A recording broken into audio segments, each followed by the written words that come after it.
Hello, everyone, and thank you again for joining us for our next session in the EHS Now Virtual Summit, Workplace Plans, Policies, Documentation, and Data Collection During a Pandemic, sponsored by Skillsoft.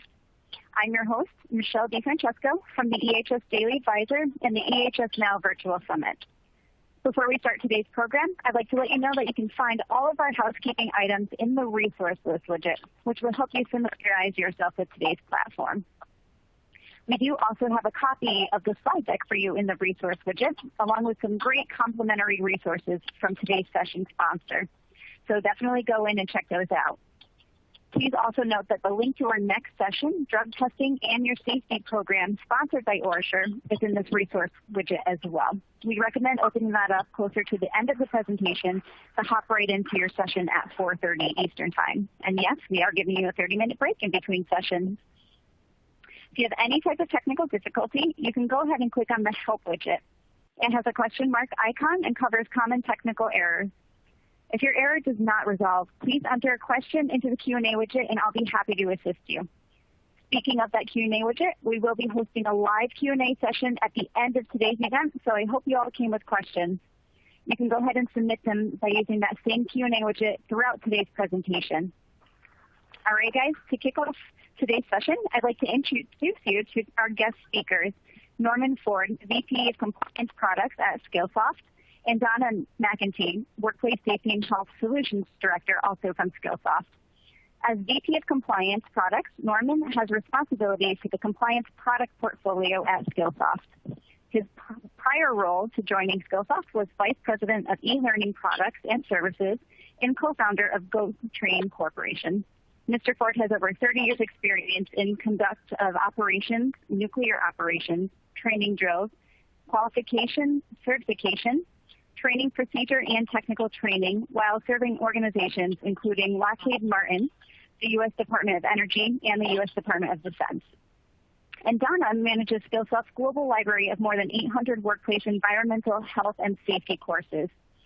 As a Workplace Safety and Health Solutions Director, she works with Skillsoft stakeholders and customers to design effective compliance training programs. With more than 25 years of experience in adult learning and education, she provides subject matter support for workplace safety, health, environmental, and transportation regulations and best practices. If you wish to learn a little bit more about our speakers, you can visit the speaker bio widget at the bottom of your screen to see their full bios. All right, Donna, Norm, over to you. Great. Thanks so much, Michelle. And thanks to EHS Daily Advisor for having Norm and I with you guys today. Norm and I are dedicated to helping places be prepared, not only during a pandemic, but ensuring your organization and employees are ready to meet requirements every day. We appreciate the opportunity to speak to the challenges of ensuring that your workplace is prepared for your employees to return. It's so important for you as safety professionals to stay up to date with the multitude of regulations and guidance available from so many sources. Today we're going to focus on 4 key areas and provide you with takeaways to help you be successful with your continuation of work and return to work plans. First, we're going to talk about some of the significant events driving safety management changes. We're going to focus on the fundamentals of safety management and take a look at the hierarchy of controls. Then we're going to also look at how that hierarchy of controls can help drive plans, policies, and data collection in your organization. Next, we're going to offer you some suggestions for helping you keep your sanity in these unprecedented times and provide you with some takeaways. So with that, let's get started. I thought first it would be helpful to review the significant events that have been driving safety management changes.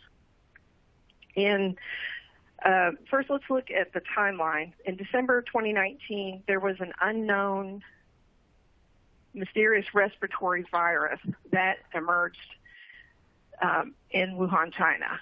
In January 2020, there was a confirmed human-to-human transmission of the novel coronavirus, and the first cases were reported in the U.S.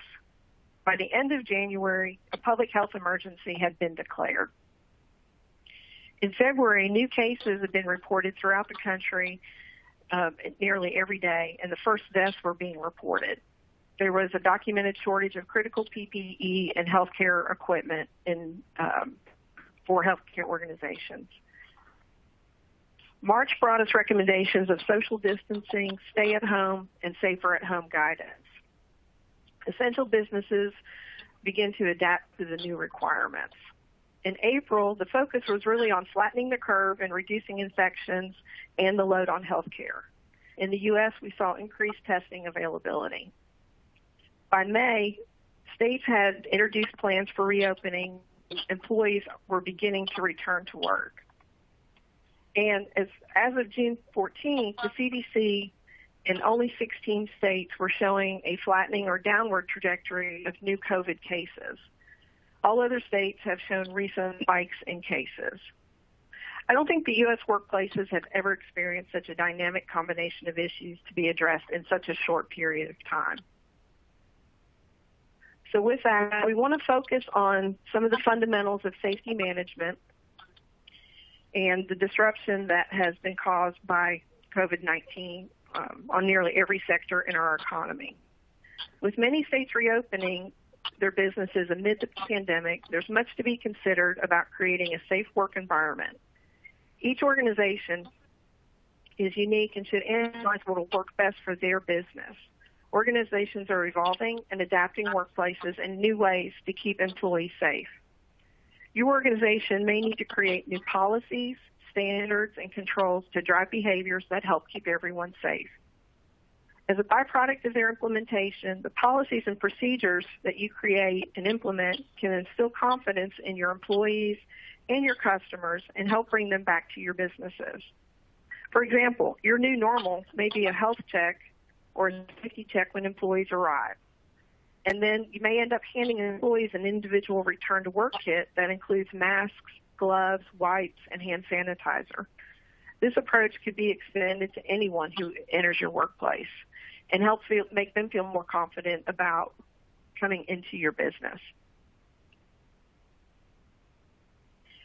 I recently saw a quote from Accenture where just 12% of organizations are highly prepared for the impact of coronavirus. This was according to Gartner's recent business continuity survey. Emergencies can be human-made or natural, and depending on the type of emergency, different hazards may be present. The COVID pandemic represents a biological hazard, and organizations require special measures to protect their operations, infrastructure, and workers from any potentially harmful effects the emergency could cause. It's important to establish a plan before the occurrence of these, but it's not too late if you don't already have one. Your plan could include different stages, such as facility protection, in which business owners or managers can take steps to identify potential hazards and make changes to prevent, mitigate, or control them. Preparedness and response plans should consider other guidance from federal, state, local, tribal, and territorial agencies. You should evaluate where, how, and what hazards workers might be exposed to, and then determine the controls that can be put in place to mitigate the risk. Some plans and policies will be newly documented approaches necessary due to the pandemic. Policies such as an exposure and response plan that includes identification and isolation of possible infectious individuals, contact tracing, and reporting and communicating illness are necessary and probably not currently in place, or you have them in development for your organizations. Other policies will likely be based on updated current policies that you have in your business. If you're approaching changes from the safety and health perspective, be sure to include your HR group in the development, as well as the review and approval for any policy or procedural changes that may have a human resource impact. OSHA has shared that the lack of continuity planning can result in a cascade of failures as employers attempt to address challenges of COVID-19 with insufficient resources and workers who might not be adequately trained for their jobs. They may have to perform under pandemic conditions. If one does not already exist, consider developing an infectious disease and preparedness and response plan that can guide protective actions against COVID-19. Stay up to date with regulatory guidance and consider how to incorporate these recommendations and resources into workplace-specific plans. plans should consider and address the levels of risk associated with various work sites, job tasks, and job tasks workers perform. The best place to begin is with a hierarchy of controls. Traditionally, a hierarchy of controls is used as a way of determining how to implement feasible and effective control solutions. Identifying and mitigating exposures to hazards before work begins is the objective of such controls. As much as we would love for there to be zero risks, that environment does not exist. We need to reduce risk to an acceptable level. So how do we control the risks? We focus on prevention to keep something from happening. In our current work environment, that something is a COVID-19 infection. The hierarchy starts with the controls perceived to be most effective and moves down to those considered to be least effective. If we use the NIOSH definition, it flows as follows. Elimination is at the top of the inverted pyramid. Because physically eliminating the hazard is the most effective control that can be put in place. And it's also one of the most difficult to implement. For COVID, this would mean eliminating exposure to the hazard, which would be the most effective control. Next would be substitution. This is where you replace the hazard with a non-hazardous object, device, or substance. For COVID, there are no substitutions available. Engineering controls are next. These are the changes to or the additions of equipment that can help isolate people from hazards. The examples of these include disinfection, barriers, hand-free trash bins, and installation of isolated workstations for those workers that might be medically at risk. In workplaces where they are appropriate, engineering controls reduce exposure to hazards without relying on worker behaviors and can be the most cost-effective solution to implement. Engineering controls also include adding high-efficiency air filters, increasing ventilation rates in the workplace. You could also replace frequently touched equipment with hands-free version. This might include sensors and no-touch technology for hands-free operation of doors, lighting, elevators, and security systems. Taking these actions could go a long way to instilling confidence in workers and customers.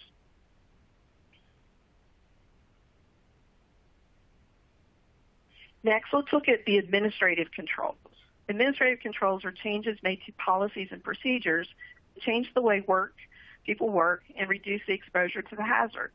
This will likely be the category where your business does most work to support the pandemic response. Examples include social distancing, communicating cough and sneeze etiquette, protocols, and installing signage. As these types of policies are human resource related, ensure that health and safety and HR are working in tandem to develop and implement policies and procedures that work for the entire organization. Additionally, you may want to implement screening procedures for customers, modify interactions for customer-facing employees, such as instituting new guidelines for directing customer traffic through the workplace. Also including in administrative controls, you should also consider instituting new PPE policies and training. For example, those workers who need to use PPE, especially if new requirements are added for the current and potential duties they may do. And finally, PPE, personal protective equipment. Wearing PPE for protection from hazards is the least effective option. This is the last line of defense from hazards. PPE can be uncomfortable to wear and potentially introduce other hazards such as breathing restrictions for some affected workers. Considerations for COVID-19 include developing new respiratory protection programs that apply to all employees wearing respirators, providing PPE such as cloth face masks and gloves, ensuring employees know how to properly don and doff PPE, and then ensuring proper fit medical testings and evaluations have been conducted. There's also the concept of community protective equipment, and this includes cloth face coverings and masks. This is when it's not feasible for workers. The use of this is when it's not feasible for workers to maintain social distancing measures. Typically, it's where coworkers work very closely together or work very closely with the public. In some industries, such as construction, you may have to require employees to wear face coverings or a mask 100% of the time while working. As we've seen, elimination controls are the most effective for protection of hazards posed during the pandemic. However, when elimination cannot be achieved, businesses should focus on engineering controls, administrative controls, and PPE. Each business is different. The hierarchy of controls should take into account guidance from organizations such as OSHA, CDC, and NIOSH, as well as addressing the specific needs of the business. So next, we're going to look at a framework for thinking about the controls you implement. But first, we have a poll question. Does your organization have a policy or procedure that guides how your employees should report that they have COVID-19 related symptoms while at work or at home? If you can, please select your answer and press the split button. You know, Donna, while we wait for results to come back, one of the big changes that I'm seeing, from the normal with regard to this issue is that, employers really shouldn't require their employees to provide a note from a healthcare provider. For example, if they show symptoms or if they believe they're at heightened risk from a pre-existing condition. And one of the, some of the guidance that we're getting from OSHA and the EEOC is that because of the availability of healthcare providers, it may not be reasonable or possible for an employee to get in to see their doctor in the first place in order to get that doctor's note. And so we really don't want, as employers, we really don't want to put that barrier in front of an employee and potentially force them to come to work with an illness. So it'd be interesting to see if some of our attendees out there have considered that and if they do have a policy in place. Yeah, that's great. Let's go ahead and look and see what the results are. Oh, wow.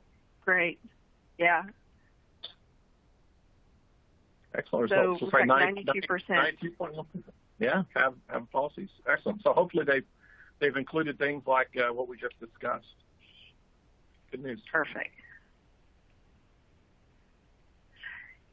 So let's focus a little bit on those new policies and procedures.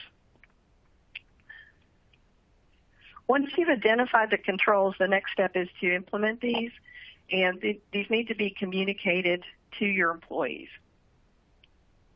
So if we start back with elimination again and look at what policies and procedures might have to be addressed, these would include stay-at-home policies and flexible leave policies. Allowing employees to work from home or remotely provides that most effective approach for eliminating COVID from your workplace environment. However, we recognize that this is not a practical solution for every workplace. This then requires additional steps to be put in place to protect your employees. Again, with substitution, there really aren't any substitution options available. So next we would want to look at engineering controls. And again, these are the changes to the equipment that can isolate people from the hazard. And ideas to consider for engineering would be to establish procedures for implementing barriers and partitions, including stanchion systems, sneeze guards, plexiglass partitions, and hazard warning tape. Installing those hands-free trash bins, soap dispensers, providing disposable towels, and providing isolated workstations for workers that may be medically at risk.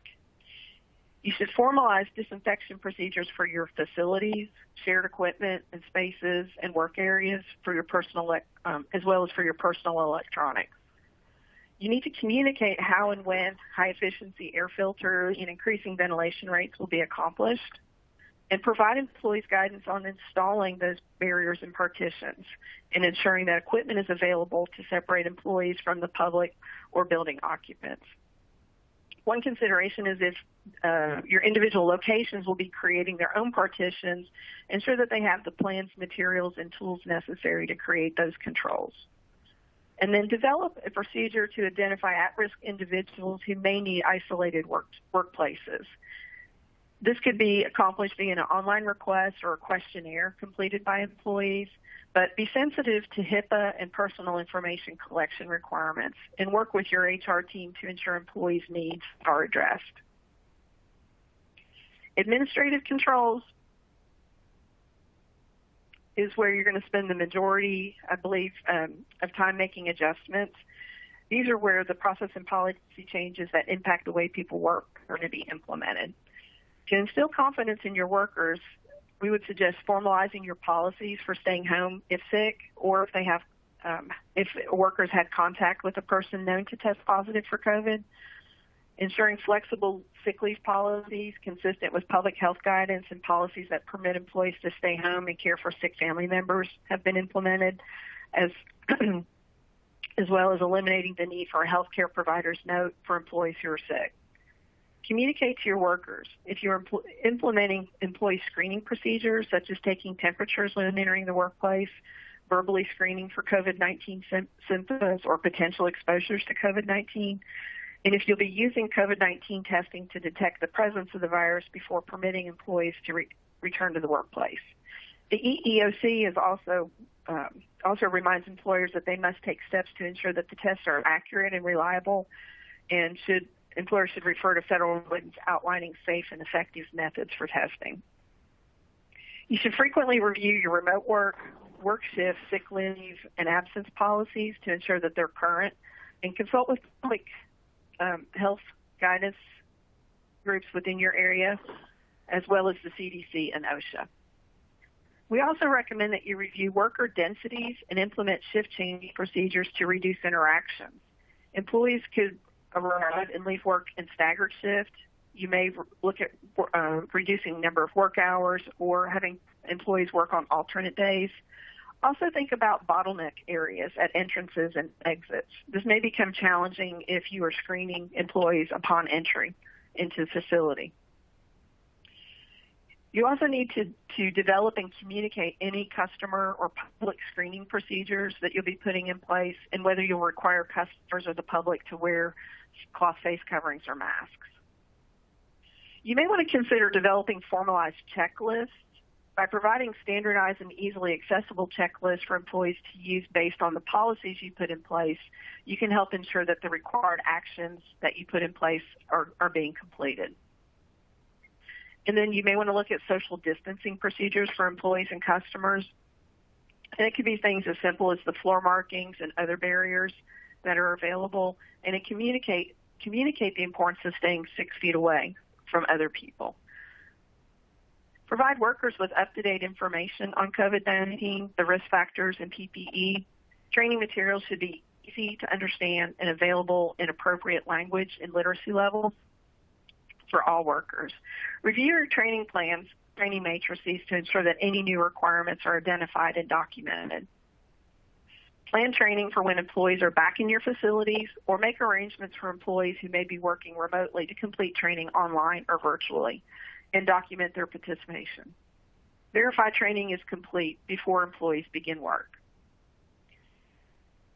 And another critical aspect is establishing those basic infection prevention measures such as hygiene, hand washing, and respiratory etiquette, and keeping up with the disinfectants that are available for cleaning within your facility.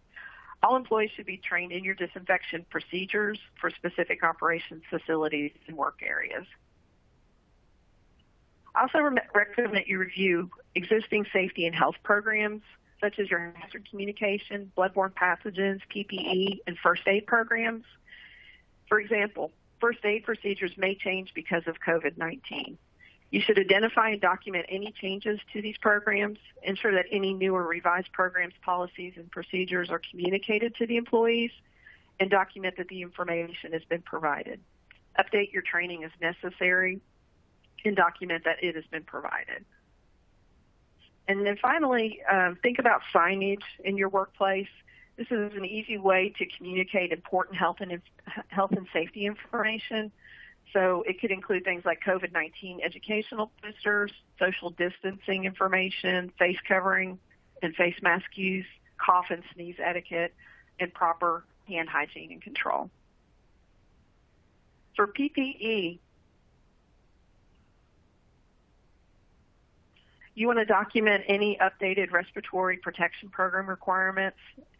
For employees that have not worn respirators before, you want to make sure that they meet the requirements for respiratory use, including medical evaluation, fit testing, and complying with facial hair guidance.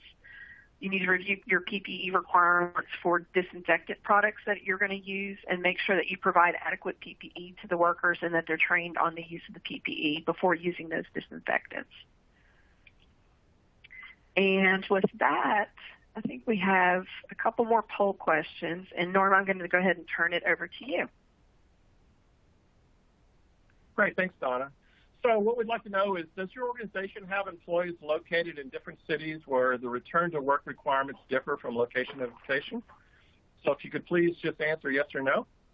I know this has been, while you folks are submitting your answers and we're waiting on results, I know this can be challenging for a lot of organizations. And I know it's challenging for us at Skillsoft.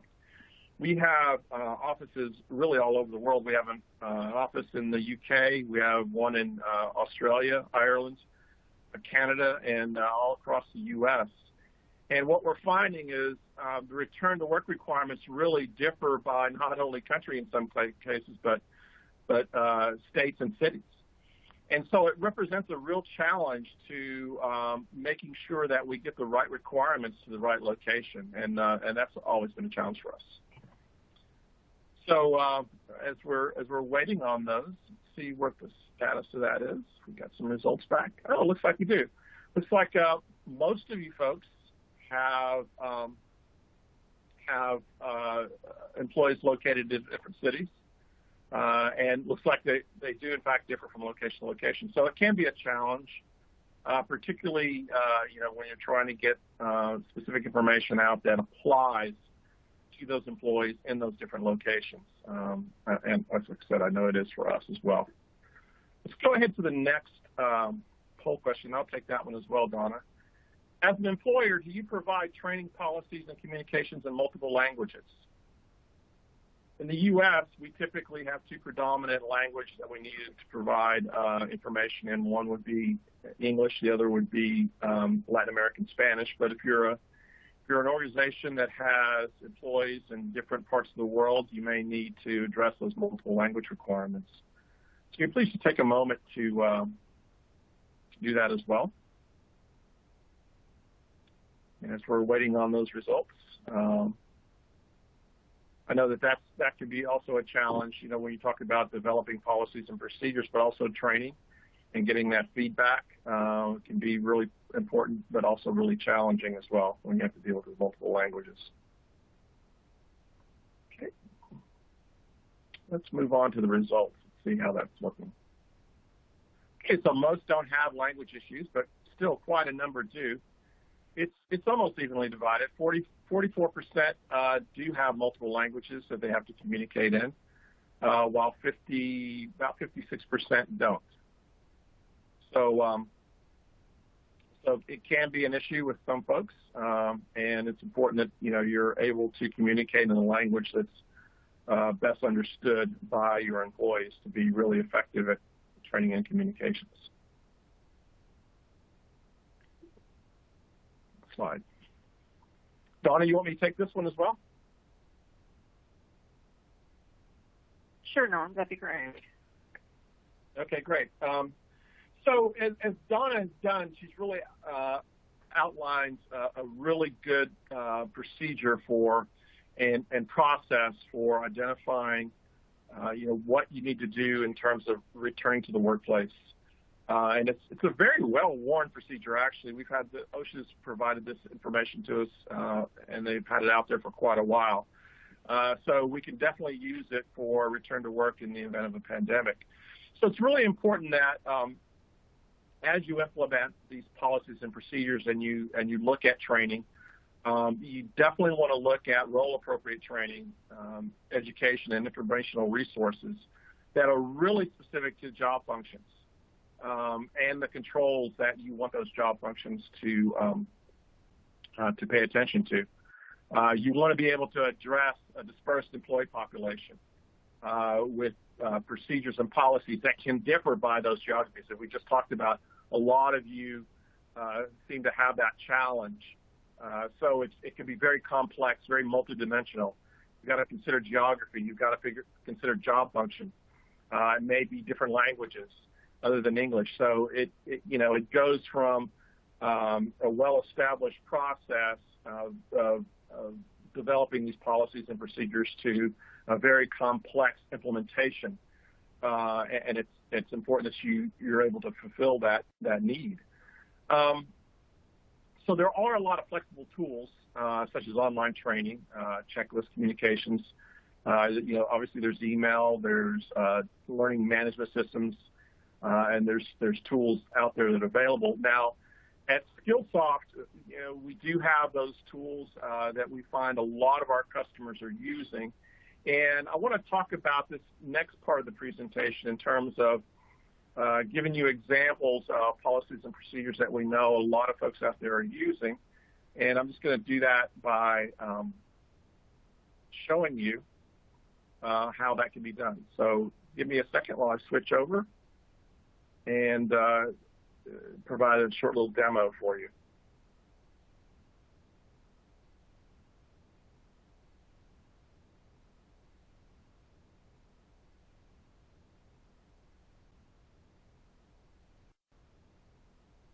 So hopefully you folks can see my screen now. It should say Percipio compliance, and there's required compliance assignments for. Donna, is that what you're seeing on your screen, Donna? Just want to verify that switched over. Sure, hang on one sec. Yes, I see it. You're good. Oh, okay, great, thanks. So I'm going to go through some of these, and again, these are examples of some of the policies and procedures and how you might consider implementing those, during this time of return to the workplace. So one of the things you might want to do is you might want to create a workplace sanitation requirement procedure or policy. And you can do this using a tool or similar tool that we have at Skillsoft. This particular tool is called Skillsoft Certitude.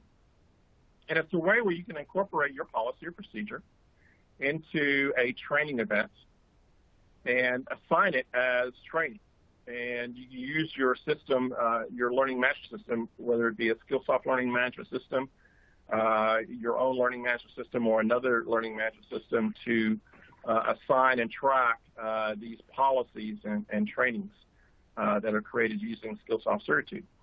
So you can see here that what we've done is we've created a learning object for the workplace sanitation requirements and responsibilities. And this would be the user, the learner. And you can see that I've got this assignment and I'm launching it. And it says that there's a PDF that I need to look at. And it says I haven't looked at it yet. You can see this yellow exclamation point. So when I click on it, it launches the actual policy. And you can see this one is from the county of San Luis Obispo. And this is their actual workplace sanitation guidelines for COVID-19. And so you can assign these, again, based on a particular region, a particular job category. And then once the employee has read it, you may want to just make sure that they've read it. And by doing that, they have to kind of click a little attestation saying, hey, I've reviewed the attachment above. And once they click continue, then what happens there is it becomes an immediate record in their system. So now you're assured that your learner has viewed that policy or procedure. And again, you may have different sanitation policies based on whether or not they're housekeeping staff. It's probably more intensive. Or you may want your general employees to wipe down their equipment after each use for the next shift to come on board. And so you've got a separate sanitation policy or procedure for those folks. And so you want to make sure that you get the right policy or procedure out to the right folks. And again, you can use your learning management system to do that because it should segment your employee population by job function or a particular demographic. Going back to another use case would be to distribute a flexible work or leave policy to an organization. So here you can see that I've been assigned to read a flexible leave or work policy. And so I launch it. Again, this one happens to be in a PDF. So I click on that, and here's my flexible work policy that I need to review and flexible leave policy. So once I've reviewed it, I come out of that. I click on I've reviewed the attachment above just like before. But this time, the company says, well, this is really important that everybody understand this. And we don't want to have any problems down the road if an employee doesn't follow this policy, because that's a pretty significant issue. So I click that I confirm, but then what's required here is a signature, an e-signature. So now I've got to essentially electronically sign this as part of the process for collecting this information. And so the system will collect this information and have a legal record in the system that you've in fact signed, that you've read that policy. So a couple more things that I want to go through here is, let's say, for example, that you require face masks in your organization, and you want to make sure that they're wearing them properly. And so here you can see I've got a kind of a training event on how to properly wear a face mask. Similar situation, it's in a PDF format. I'll click on that and launch it. You can see here it's just a little one-pager on how to wear a face mask, pretty straightforward. And then I have to click on that I've reviewed the attachment above. But here I want to make sure that they understand what it is we're asking them to do. So I may want to provide a quick test. And again, this is something that anyone in the organization can create. If you want to assign them as administrator for this, they can create, take their own policy, upload it to the system, or host it on your own system, incorporate it in this training piece, the certitude object training piece, and then you can also write test questions around it, pretty straightforward test questions. And one of the good things about it, talking about how a lot of folks have language issues, certitude is available in 40 languages. So, for example, if I've got Spanish-speaking folks, or if I'm a Spanish-speaking person, I want to make sure that I get a instruction on wearing face masks that are in my language. And so you can see here that it launches the information in my language that works best for me. And then going through it real quick, you can see that even the test would be in the language that I'm most comfortable with. And again, this is available in 40 languages. So we have a lot of our global customers that are interested in using this for dissemination of this requirement throughout their organization.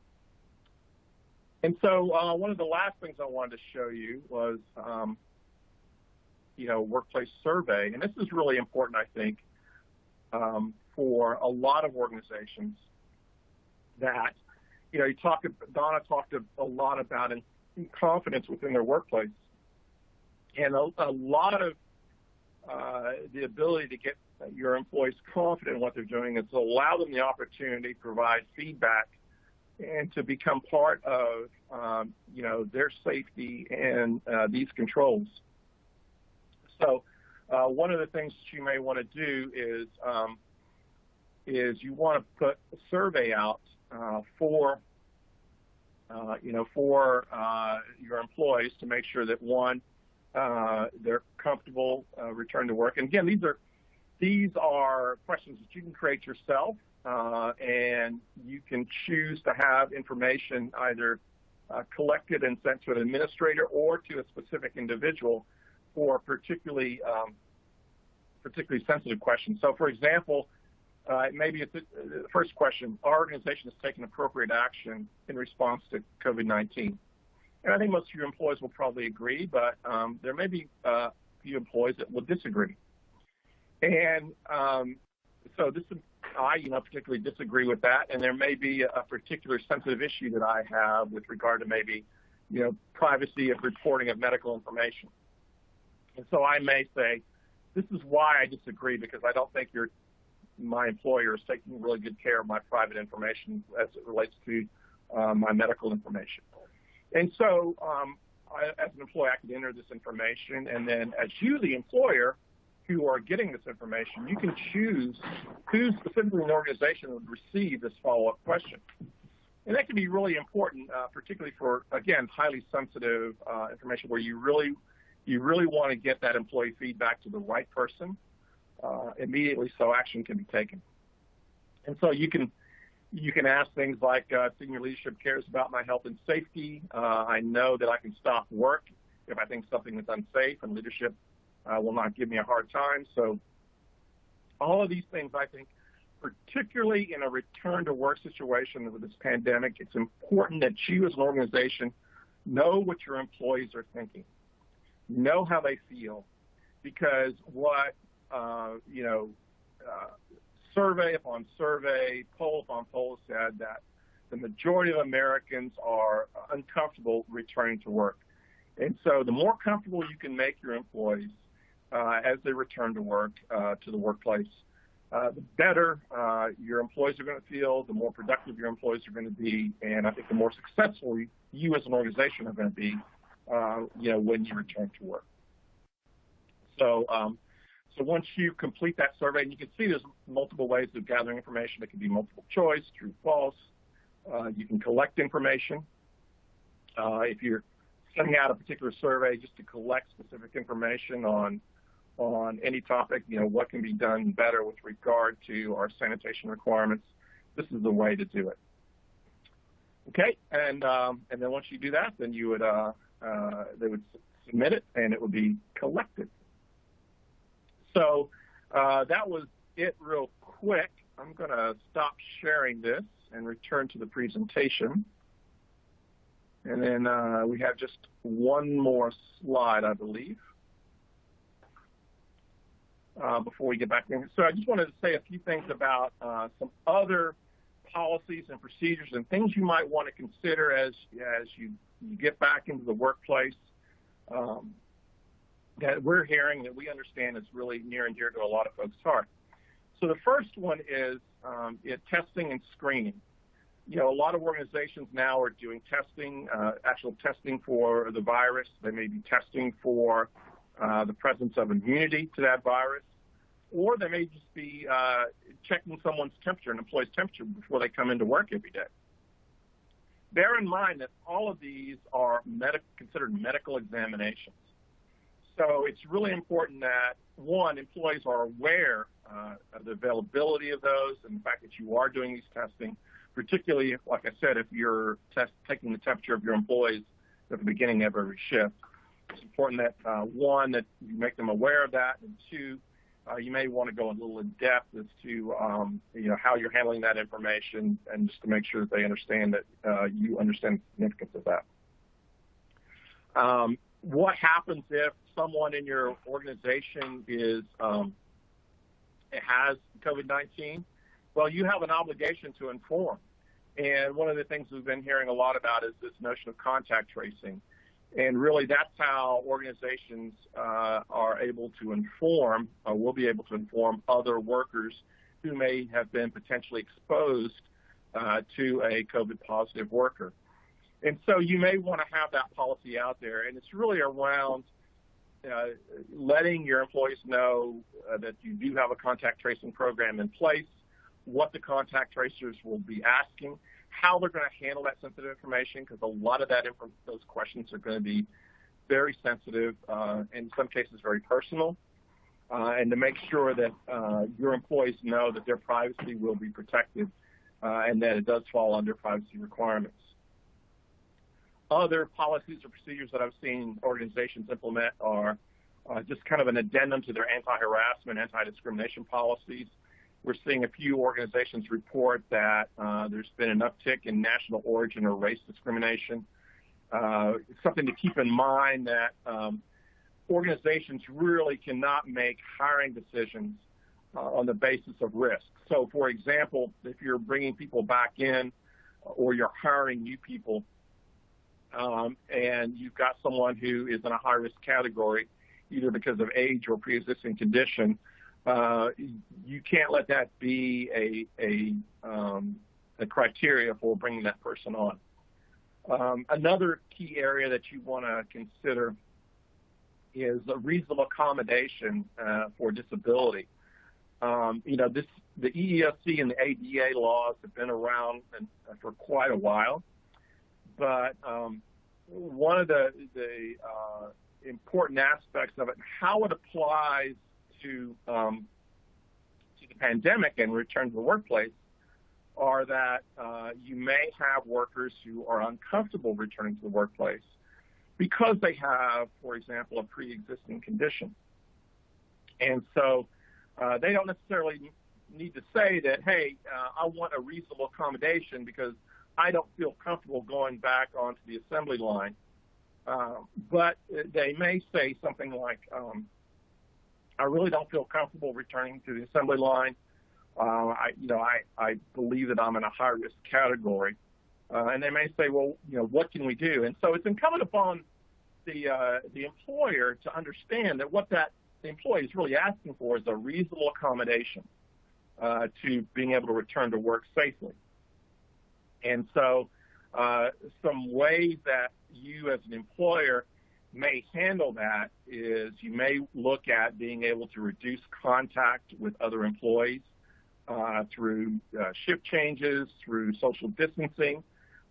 You may change the work environment.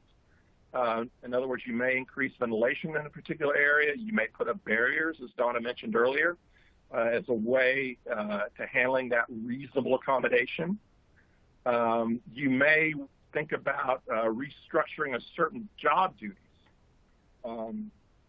associated with that worker. So again, it may be they're put in a different area, and they may be required to do a different aspect of the assembly process that really minimizes their risk of exposure. And again, we talked about modifying shifts and schedules, a way of helping that. So one of the caveats to that, again, as the employer, is that it doesn't mean that you have to suffer what's referred to as an undue hardship. And particularly since a lot of businesses are being hit hard by the pandemic and the shutdown financially, that financial hardship is a consideration. But you have to go through that process of determining whether or not a reasonable accommodation is feasible and justifiable in the organization. So again, that's part of the implementation of those controls and considerations, and that really is the crosswalk between us, the safety professionals, and the HR organization. And it's really incumbent upon safety and health professionals to really work arm in arm with our HR representatives, because you can see that there are aspects of the return to workplace that really require the work of both organizations within a company.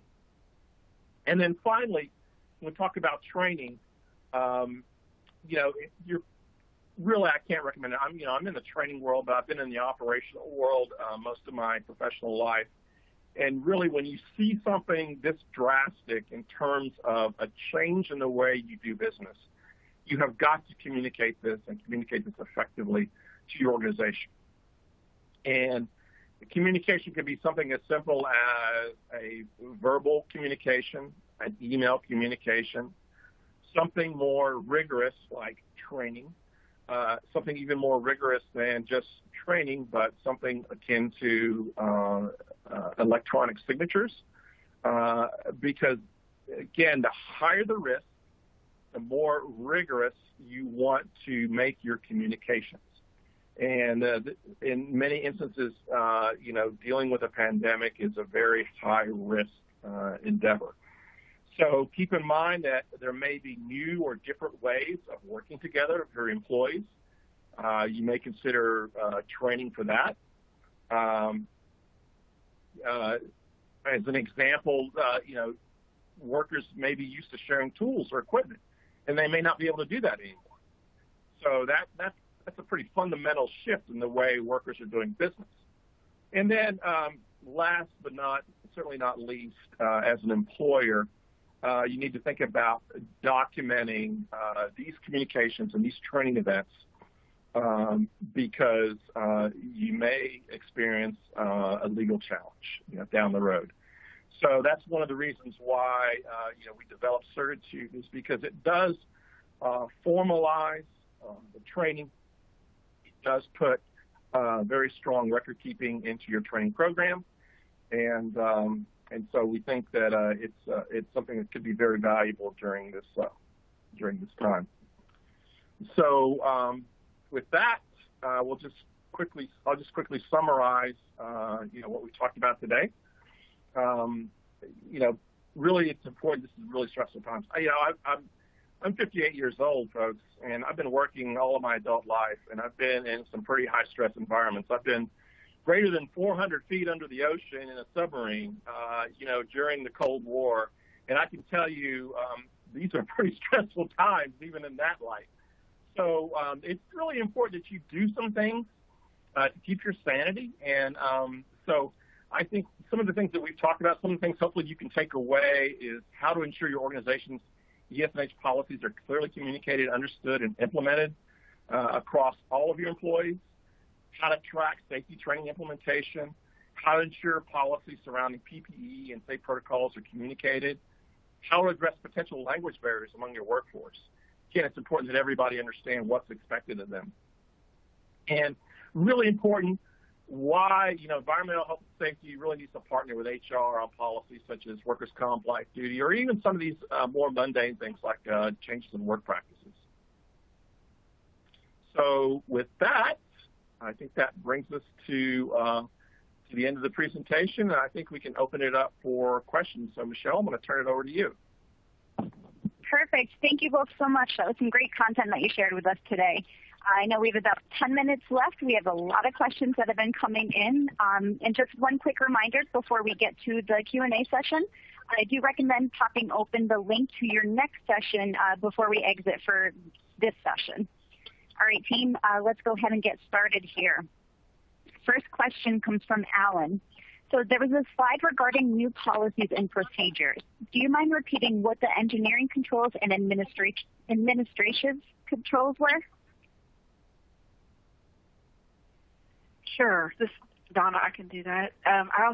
Michelle, there's a link to the presentation that's also included, correct?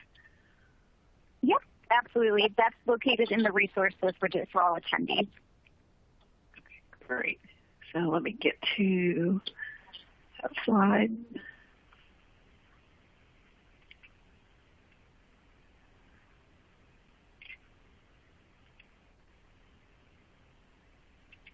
Sorry, it's taking me just a second to get there. So for engineering control, I think that was the first one, disinfection policies and procedures, establishing procedures for implementing barriers and partitions, hands-free trash bins, soap dispensers, disposable towels, isolated workstations. And what was the second part of the question? Administrative? So they were asking, the administrative controls.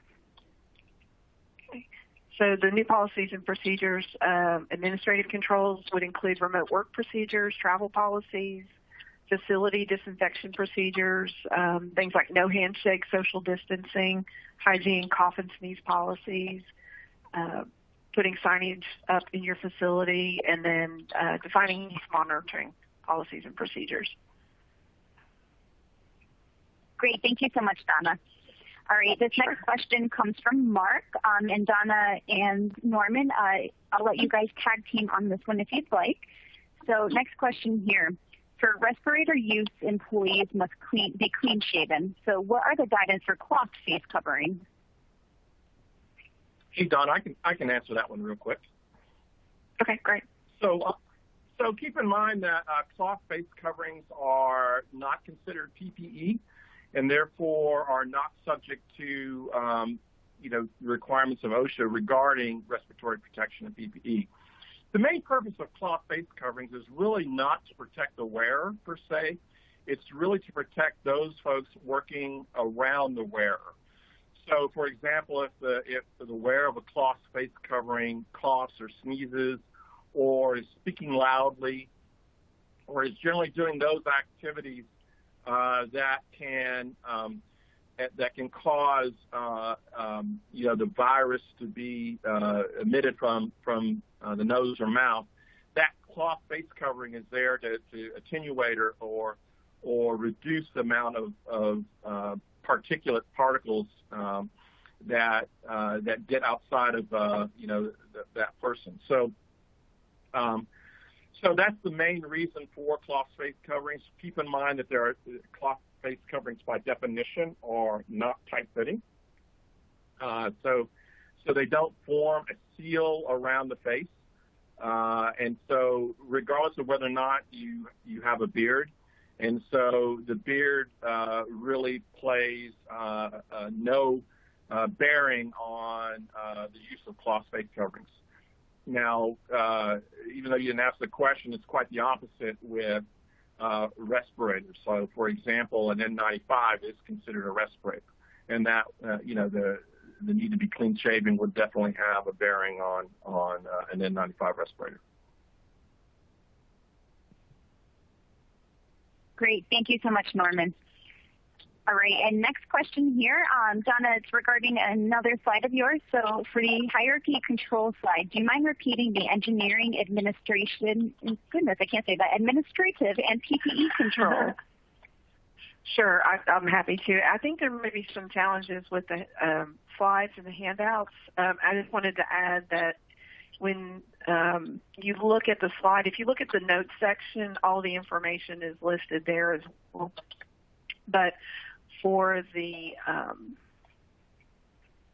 hierarchy of controls, engineering controls, again, is the disinfection, barriers, partitions, hands-free trash bins, dispensers, sub-dispensers, disposable towels, isolated workstations. And then administrative, social distancing, cough and sneeze etiquette, proper hand hygiene, disinfection, signage, health monitoring, and modification of interactions with customer-facing employees. Wonderful. Thank you so much. And these are some great questions, guys, so we appreciate your engagement here. I know we're getting close to the top of the hour. We're going to go ahead and fit in a couple more. Next question is, what can be done to make not wearing a mask a political statement rather than a health measure to protect others? I can take this one. And wow, this is a really good question. Sure. Because you see a lot of folks really just refuse to wear face masks. So I think from my perspective, it really is about education and training and really getting workers to understand the purpose of the face covering. A lot of folks, think that the face covering is, the cloth face covering is really there to protect them. And it really isn't that, as we just talked about in an earlier question. It really is about to protect folks around them. And so we just need to be cognizant of that. Now, if you're wearing, for example, if you're in a certain organization or business or job category where you're required to wear something beyond a cloth face covering, like, for example, a surgical mask or an N95 respirator as an example, those are designed to protect both you and your coworkers. So I think that what can be done, it really is about education. It really is about letting them know that, this is why we want you to wear face coverings, backing it up with hard facts about the efficacy, the effectiveness of these face coverings, and to ensure that they, your employees understand that, and that the data, the scientific data, overwhelmingly shows that face coverings make a difference. And then one of the things I like to do, having trained folks over the course of my career, is let them know the consequences of it. And so it's not just making other people sick and potentially their family and friends sick, but it's also about the impact to the company and their job as well. So worst case scenario, if COVID-19 were to spread throughout their organization, as we've seen in the meat processing areas, that can result in a shutdown of those facilities and a loss of work for not only their coworkers, but they themselves could be at a loss of work. So it's all of those things I think can help with this particular question. And that's it. Hey, Norm, I would just add one other thing. It's a term that I've heard used most recently is, we talk about personal protective equipment, but I've also heard a lot of people start talking about face coverings and masks as community protective equipment. So it takes the focus off of the personal side and focuses more on the community. And I think that's a great way to look at it. I agree, Donna. Definitely. Good point. Perfect. Donna, Norman, thank you both so much. I know we are hitting the top of the hour now, so I do, again, just want to thank you for spending the afternoon with us. That was some great content that you shared again. I really appreciate it. And thank you to everyone in the audience who joined us as well. And a special thanks to our session sponsor, Skillsoft, for making this event possible.